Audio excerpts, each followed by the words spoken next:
Death is the agent of change for life.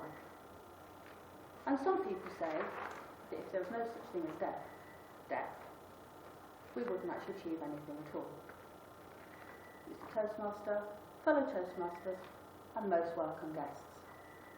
So how is it we choose to live our lives? What's important? And when I was reading through the criteria for this speech, I came across Abraham Maslow's hierarchy of basic human needs. And on the bottom level, there's survival, food, warmth, shelter, because without that, we're nothing. And then we move up to security. We look to our parents and our caregivers for security, because once again, with no security, how do we know where we can go and what we can achieve? The next level is belonging. A group such as this, our families, our friends, things that make us feel wanted within the bigger group. And then we move up to self-worth and self-esteem, the things that make us feel good, that fill our hearts, that enable us to be better people. And at the top of the hierarchy, we have self-realisation and self-actualisation, which is where we get to when we want to give ourselves back to the world and actually fill up our own tanks. So in an effort to fulfil the need for belonging, recently I joined a mentoring group. And I joined, and there was fellow members, and I was really excited about this, because I thought that I'd found a group that would support me and where I could belong. How wrong I was. They weren't like me. I wasn't like them. I didn't fit. I didn't feel at home. And so I went to the leader of the group and said, I don't think this group's for me, because I think it's too corporate. And he said, I don't know where you get that idea from, because of course it was, and he couldn't see it. So before one of the meetings, he called me to a meeting with him, and thought that if he gave me a talking to, I'd be fine. So we had this meeting the night before, and he sat me down and he said, right, okay then Jill, what are your goals? And I said, where do you want to go? I said, I have visions. He said, they're the same thing. I said, no, they're not. He said, what do you want to be? What do you want to do? I said, I want to be famous. Famous? He just looked at me and felt he was saying, silly, you want to be famous? He didn't ask me why. He didn't ask me what for. I want to be famous so people will listen to me. And Richard Branson's son, when he was asked about being Richard Branson's son and how it was, he said, actually, it has its advantages because people listen to me. And that's my vision. Standing on the stage and people listening to me because I have a message that I want to get out there. He didn't seem to get it. So the next morning when I went into the mentoring group, I said, Peter, I've got a goal. I'm going to make £250,000 before the end of the year, because I thought that's what this group's about. Unless it's got a monetary value, it has no worth. So I set about £250,000. 250,000 people turned up in the heat one August 1963, I believe, to hear a man talk about what he believed. Martin Luther King Jr. 250,000 people turned up because he believed in what he believed. He didn't have a plan.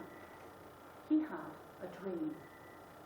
And when he spoke about his dream to these people, They were there for themselves, not for him, they were there for themselves. They believed in his dream, in all its glorious technical and what it meant for them. Now, what made that man special? Why did people listen to him? Because he believed in what he was saying, truly believed in what he was saying. Now, inspirational speakers are different because they think differently. And I'm going to show you why. They think in a different way. And I was listening to Simon Sinek, and I was interested in his golden circle, because I would be. Things like that fascinate me. And he's got the centre of his circle. Next one. And the one here. And he says, this is the what.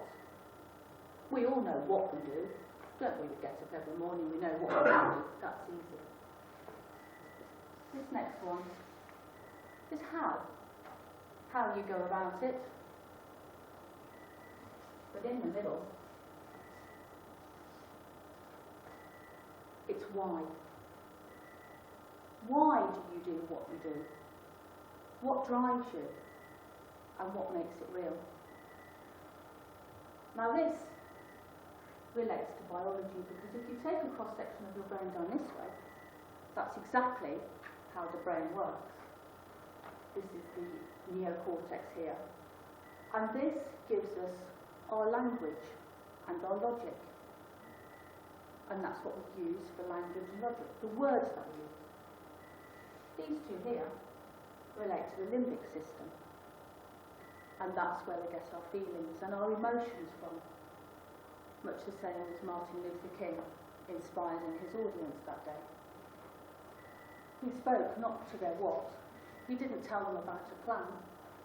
He told them about his dreams and his desires. The how and the why.